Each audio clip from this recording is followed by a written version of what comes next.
Avis vascular centre మన దేశంలోనే the best varicose vein hospital.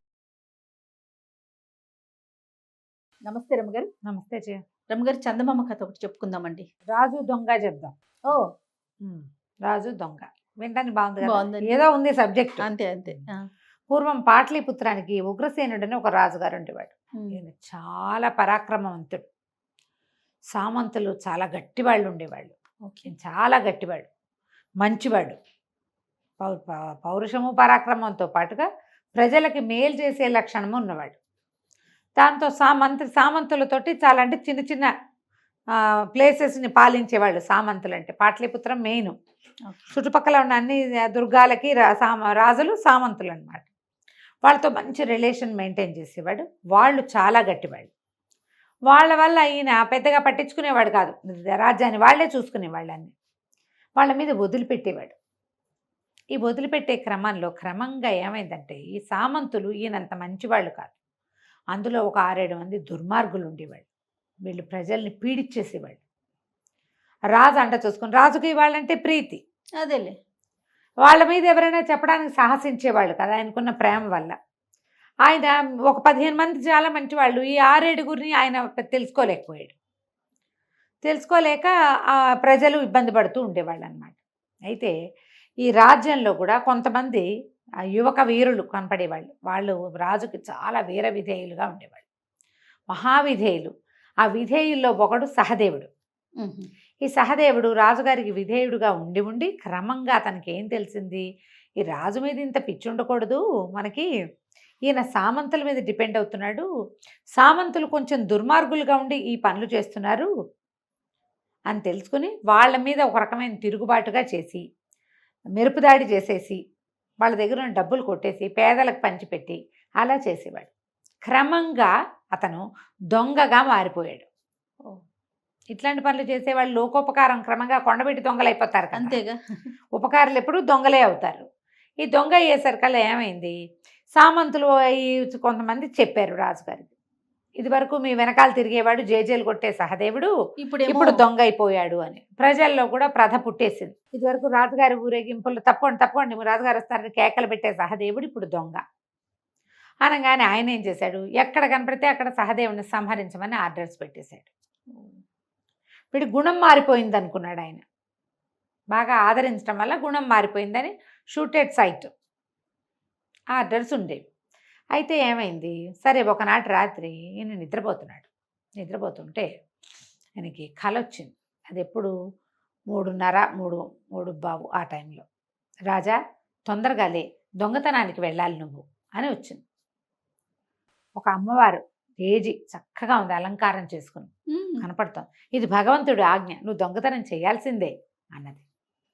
ఈయన మెలకు వచ్చింది, ఏమిటి ఇలా వచ్చింది విచిత్రంగా, ఏమిటో పిచ్చికళ్ళు వస్తున్నాయి కానీ మంచినీళ్ళు దాకా పడుకున్నాడు.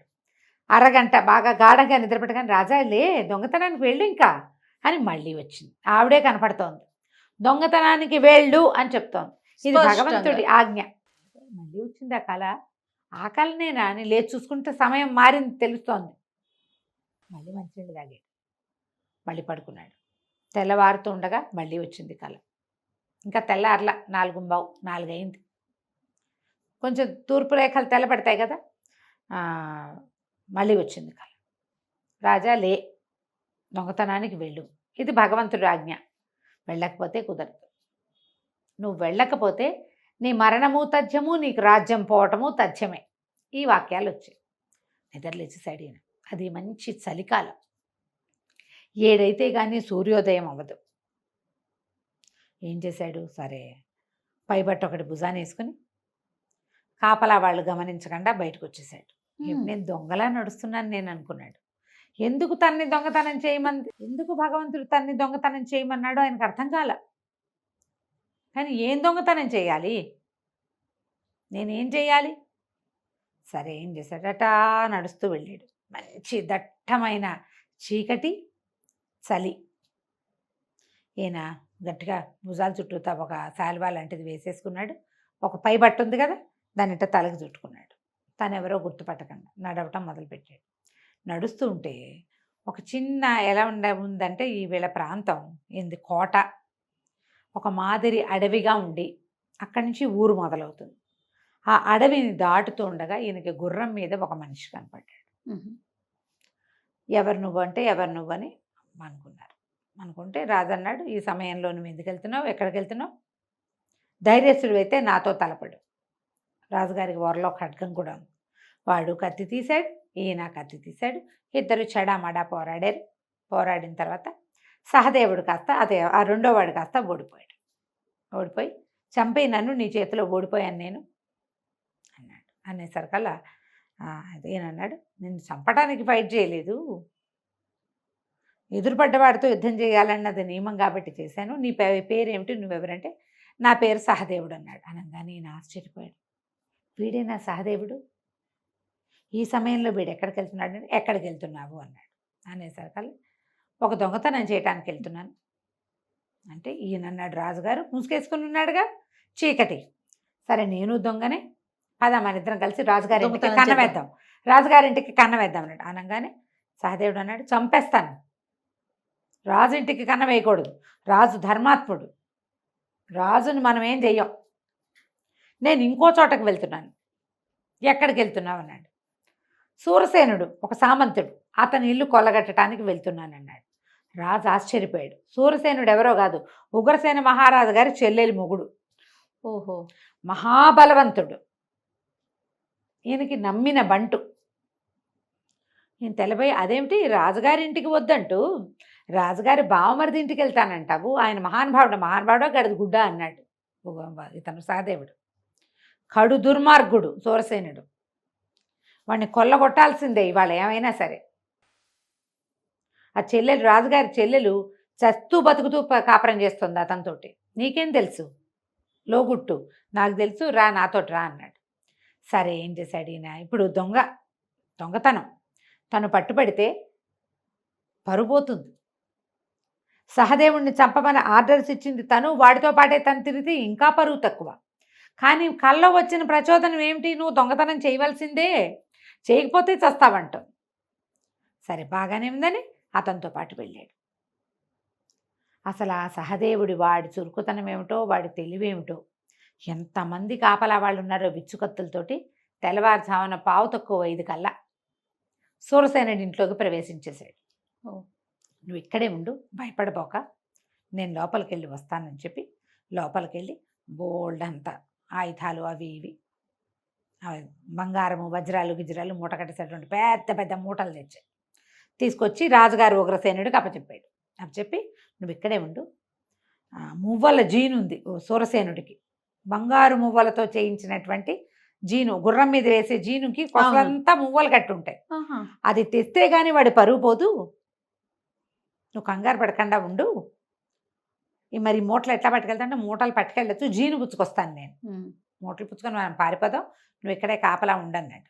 రాజుగారి భయంగానే ఉంది, పట్టుపడితే పరుగు పోతుంది అంతే, తన బావమరిదిల్లు పైగా.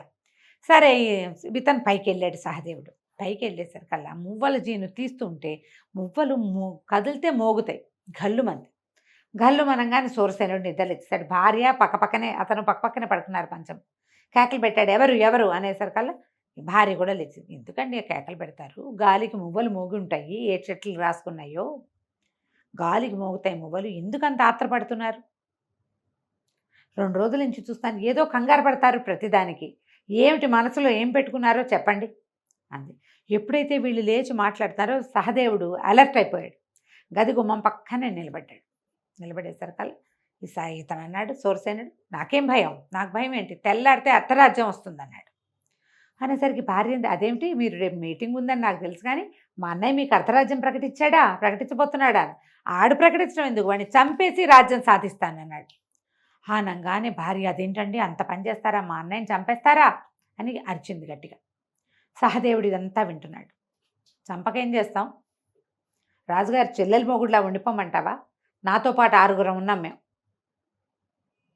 రేపొద్దున మీటింగ్లో మీ అన్నయ్యని కుమ్మేస్తాం, చంపేసి రాజ్యం 2 భాగాలు, సగభాగం నాది, మిగిలిన సగం వాళ్ళ 5 పంచుకుంటారు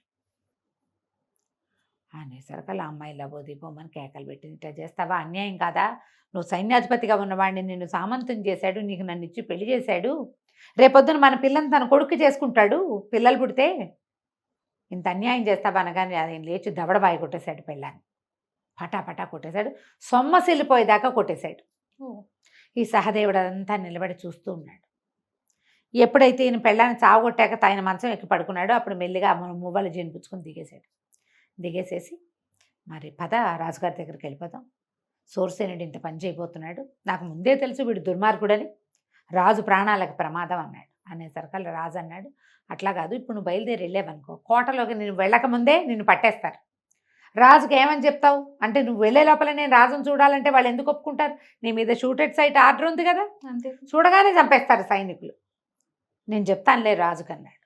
నేను చెప్తాను, నువ్వు మన ఇద్దరం మళ్ళీ కలుసుకుందాం, ఒక సంకేతం చెప్పు, ఎక్కడ ఉండమంటావో ఎక్కడ ఉంటావో చెప్పు, నేను వెళ్ళి రాజుగారికి చెప్తా. నేను ఎవరో తెలీదు, నేను పేరు పొందిన దొంగని గాను, నేను వెళ్ళిపోతా, మామూలుగా వెళ్ళి రాజును కలిసి చెప్తా ఇతని సంగతి, ఎవరు విన్నారో నేనే స్వయంగా నా చెవులతో విన్నానని చెప్తాను అని చెప్పేసరికి సరే అన్నాడు. సహదేవుడు ఏం చేశాడు, ఈ మొత్తం ధనం మూటలన్నీ పుచ్చుకొని గుర్రం ఎక్కి వెళ్ళిపోయాడు. అడవిలో తాము ఎక్కడ కలుసుకోవాలో ఒక సంకేతం చెప్పాడు. రాజు ఇందుకు నాకు భగవంతుడు ప్రచోదనం చేశాడు, లేకపోతే రేపొద్దున ఫ్రెండ్స్ మీటింగు అని సరదాగా కూర్చొని మాట్లాడుకుంటుంటే వాళ్ళు 6 నా మీద పడి కత్తులతో కుమ్మేసేవాళ్ళు, చచ్చేవాడిని నేను, రాజ్యము పోయేది. రాజ్యం 6-7 ముక్కలు కావడం అంటే చిన్నదే సంగతి. మరి సరే ఈయన ఇంటికి వెళ్ళిపోయాడు. అక్కడి నుంచి మంత్రికి కబురు చేశాడు, ఇవాళ మీటింగ్కి ఎవరు ఏమిటి అంటే ఫలానా ఫలానా. అతను సూరసేనుడు తనతో పాటు ఉన్న 5 పేర్లు చెప్పాడు. విన్నాడు కదా, ఆ 5 ఈ 6 సూరసేనుడితో సహా వాళ్ళు కాకుండా మిగిలిన వాళ్ళందరినీ మీటింగ్కి 2 గంటల ముందే పొద్దున్నే ఒకసారి వచ్చి కనపడమని అని రహస్యంగా. అవేంటంటే కబుర్లు, ఎవరెవరి దగ్గరికి వెళ్తారో తెలీదు, రాచరికంలో తాఖీదులు వెళ్ళిపోతాయి. అందరూ తెల్లవారు 8 గంటలకల్లా రాజుగారి దగ్గరకు వచ్చేసారు. బ్రేక్ఫాస్ట్ ఇక్కడే చేశారు. మాట్లాడుకుని ఇలాంటి ఒక కూపు జరగబోతోంది, మీరందరూ మీ ఉద్దేశం ఏంటంటే మేము మీతోటి ఉంటాం, మేమే వాళ్ళని పట్టుకుంటామన్నారు వీళ్ళు. పొద్దున 10 గంటలకల్లా మీటింగ్ మొదలైంది. మొదట అతను చెప్పిన 5 వచ్చారు.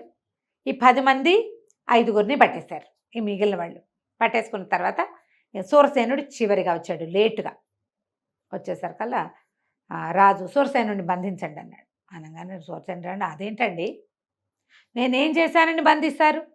ఎందుకు బంధిస్తారు? మరి వీళ్ళెవరో కూడా నాకు తెలీదు, నేను మీ బావమరిదిని, బంధువుని, రేపొద్దున మాకు పిల్లలు పుడితే మా పిల్లల్నే మీకు ఇంటి కోడళ్ళుగా చేసుకుంటాను మీ చెల్లెలకి మాట ఇచ్చారు, నన్ను ఎట్ట బంధిస్తారు మీరు అన్నాడు. అనేసరికల్ రాజు అన్నాడు, అందరూ 10 గంటలకు వస్తే నువ్వు 10:15కి ఎందుకు వచ్చావు అని అడిగాడు. మా ఇంట్లో దొంగతనం జరిగింది, నా మువ్వల జీను కనపడలేదు, దాని మీద చర్చ జరిగేసరికల్లా ఆలస్యమైంది అన్నాడు. నీ మువ్వల జీని ఎవడు తీశాడో వాడే నీ మొత్తం కథంతా చెప్పాడు. అంటే రాజు అన్నాడు, అయితే నాతో యుద్ధం చేయండి, అప్పుడే నేను గెలిస్తేనే అన్నాడు. అనేసరికల్లా ఈయన అట్లా కాదని ఓ సైనికుడిని పిలిచాడు. అడవిలో ఫలానా ఒక సంకేతం దగ్గర సహదేవుడు అని ఒక అతను ఉంటాడు, రాజు రమ్మంటున్నాడని పిలుచుకురా అని కబురు చేశాడు. వీడు సైనికుడు గుర్రం వేసుకుని వెళ్ళాడు. సూరసేనుడిని బంధించి ఉంచారు పక్కన. వాడు వెళ్ళి సైనికుడు వెళ్ళి సహదేవుడిని పిలుచుకొచ్చాడు. సహదేవుడికి భయం వేసింది, రాజు దగ్గరికి వెళ్ళాక ఏమవుతుందో, మన స్నేహితుడిని పట్టేశారేమో పాపం, ఒక పూట దొంగతనం చేయడానికి వచ్చి ఇలా దొరికిపోయాడు, ఆ సూరసేనుడు ఏం మాయ చేశాడు, ఇవన్నీ ఆలోచించుకుని వచ్చాడు. వచ్చేసరికల్లా రాజుగారిని చూసరికి ఆశ్చర్యపోయాడు. రాత్రి చూసిన ఆయన్ని గుర్తుపట్టాడు. నువ్వు నాకు, మన ఇద్దరం కలిసి నాకు దొంగతనం నేర్పించావు, నువ్వు నా గురువువి, నాకు ఒక సహాయం చేయాలి నువ్వు అన్నాడు. నువ్వు నా ప్రాణదాతవి, నిన్న రాత్రి ఫైట్లో నువ్వు నన్ను చంపేసి ఉండొచ్చు, చంపకుండా వదిలేసావు, నువ్వు ఏం చెప్తే అది చేస్తానన్నాడు. రాజు ఏం చెప్తే అది చేస్తానంటే, ఈ దుర్మార్గుడితో ద్వంద్వ యుద్ధం చెయ్యి, వీడిని సంహరించి రాజ్యానికి మేలు చేయమన్నాడు.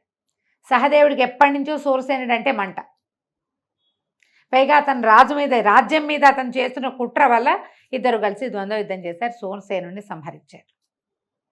తర్వాత రాజుగారు సూరసేనుడి దీంట్లో కోటకి సహదేవుడినే రాజుని చేశాడు, సామంతుడిని చేసుకున్నాడు, ప్రజలకి తెలియజేశాడు. ఇతను దొంగగా మారడానికి కారణం ఏంటంటే రాజు మీద అవజ్ఞ కాదు, సామంతుల మీద కోపంతో. ఏ సామంతులతోటైతే వీళ్ళకి ప్రాబ్లం ఉందో రాజ్యానికి 6 పట్టేశారు. ఒకేసారి సెట్ అయిపోయింది కదా, మొత్తం అంతా సెట్టింగ్ పూర్తయిపోయింది. ఆ తర్వాత సహదేవుడు ఎంతో కాలం రాజుగారికి పక్కనే ఉండి ఆయనకి ఎన్నో రకాల సహాయాలు చేసేవాడు.